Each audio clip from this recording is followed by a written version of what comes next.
To not overload the signal, it's easier just to go with the next slide option. We've got your presentation set up, Dana. Okay. And if the audio keeps dropping, maybe I turn off the webcam so we have priority of that. I think it might be good just to introduce yourself and then turn off the webcam and then go into your presentation, because we can still hear you and I can turn the slide when you say. Excellent. Tell me when I'm free to start. Okay, it'd be good if you start now. Thank you. Okay. So, to the organizers for making this remote presentation possible. My name is Daniel Catcheries. I'm the Marine Species Officer at the CITES Secretariat. I'm very grateful to be able to join remotely. I'm sure many of you will be aware of that, but I think it might nevertheless be helpful to just establish the basics. And then if you have any questions, either at the end of today or also in the course of the rest of the workshop tomorrow, we're very happy to convey them to me via Kim, and I'll do my best to answer them as quickly as possible. Next slide, please. So I'll start with a section. Hold on. Sorry, Daniel. Sorry, yes. Daniel, 1 second. Excuse me. You have to put it on the presentation so I can get the next slide up. So I'll start with a section about what is CITES. Next slide, please. So CITES is a multilateral agreement that operates through an intergovernmental process with trade teams within a legally binding instrument, achieving conservation and sustainable use objective, which is not seen. I second and go into all of these elements in more detail. Kim, all fine? Yes, all good. Next slide, please. Origin, final destination. Stability. Next slide, please. The species regulated under CITES are divided among 3 appendices. Sorry, Daniel. It's not going to the next slide. You're going to have to take over. Because this button is not working.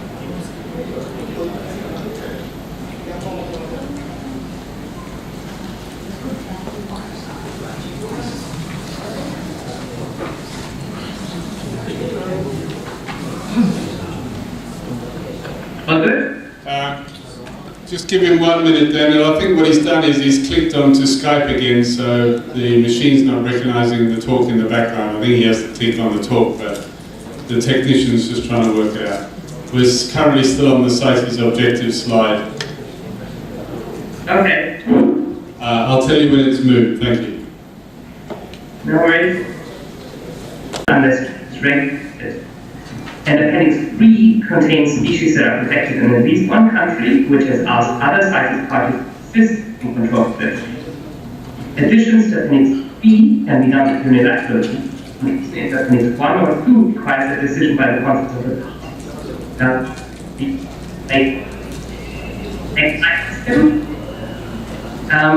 So this gives you a couple of examples CITES list of marine species.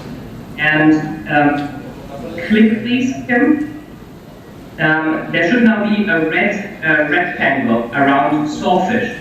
Salt is the only group of species on that list that is listed in Appendix 1. That means, with what I said earlier, that all of the other species can be traded as long as the trade is sustainable and legal. CITES is not about prohibiting trade. It's about ensuring that trade is sustainable and legal. So for all of the species that you see on this slide, from an international law perspective, you can trade in them as long as you fulfill the provisions of CITES, which are related to traceability, sustainability, and legality. And I'll go into a bit more detail on that later. Next slide, please. So, taking that into account, the former Secretary General John Scanlon, in a presentation on the role of CITES in fisheries, said that CITES is the interface between sustainable use and international trade for fisheries, focusing on species that have declined to a level that requires management measures to maintain or rebuild stocks. CITES plays a well-targeted role in advancing implementation of SDG 14 as a trade-related measure with effective compliance measures, and it complements the work of other organizations to improve fisheries management.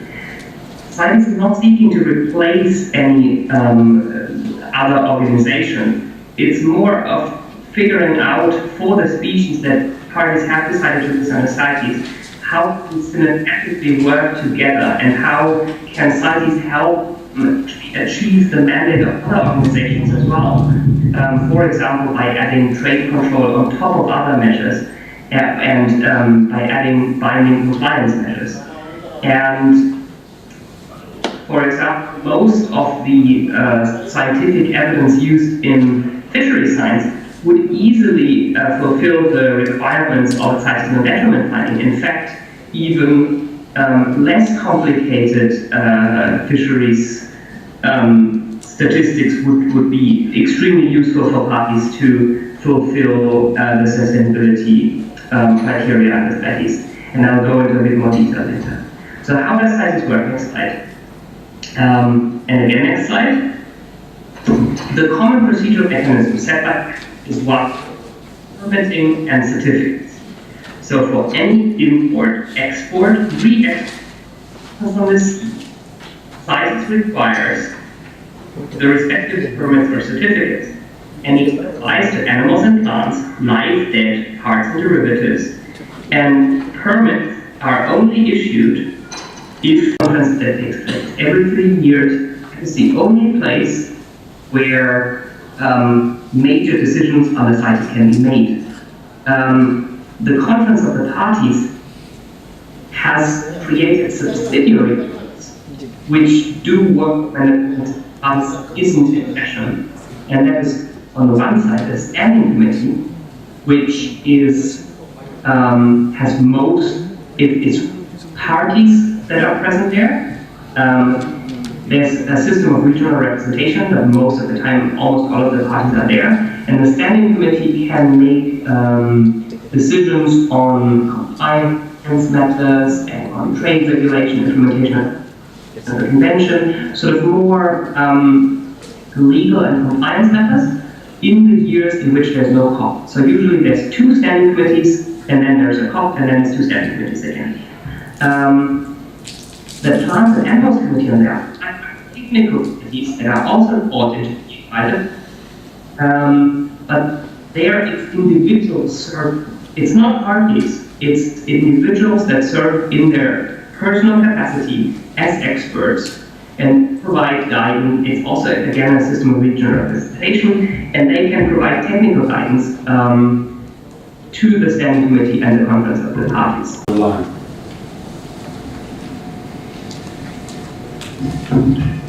I have a question. What do you mean by eligible? The ones that vote by consensus of parties present and eligible? Because it was mentioned earlier by Dr. Kim that sometimes people who vote or participants who vote do not even have the particular species in their country, but yet they're eligible. But what do you mean by eligible here? And who are the non-eligible parties when it comes to decision making? To the plenary or the committees of the COP, all parties, not just the rainforest. Eligible in that case, parties have to be. Wait, let me find the word. There is a credentials. So if a party sends a delegation, that delegation has to come with credentials, which are an official document signed, I believe, by the ministry, that party has the authority to vote. If somebody sitting in the seat of a country but because of challenges in transmitting official documents or because of misunderstandings, that person will not be credentialed, and then that person cannot vote. And we always have at every CITES meeting, at the standing committee and at the COP, that delegations show up, and they are the right person there, the designated member, but they The proposers of species, they tend to have spoken to the range states. Is that correct? Yes, that's correct. They're supposed to do, there's something called range state consultation, which is a requirement in the amendment proposals. And they, in the amendment proposal, they have to say how they consulted range states. And there's, so you could have a theoretical case that a non-range state proposes a party, which has, for example, happened to with fungi cardinalfish at the last COP. But it's not binding, it's not law, but there's kind of like a gentleman's agreement or a culture in CITES that you don't push through listing proposals if the range state is against them.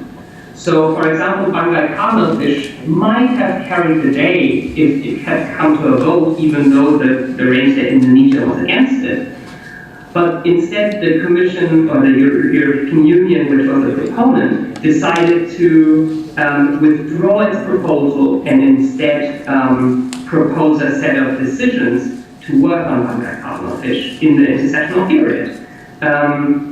So it's quite uncommon. I can't see it heard of because there might be some terrestrial species that I'm not aware of.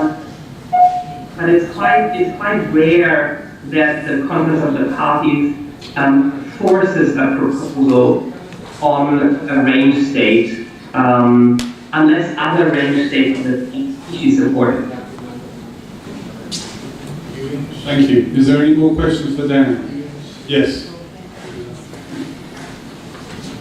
December to submit the proposal. So, what is the mechanism next after the submitted proposal already received by the CITES? Is the scientific committee evaluate the all proposal, which one is appropriate, which one is not, or just all the received proposal be presented during COP 18? Receive the proposals, and then we start with sort of small editorial checks. For example,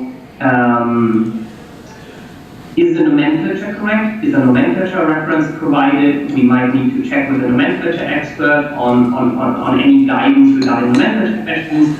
Is the format correct, and so on, just like the first checklist. And then once all that is sorted, we publish them, which is what is early January.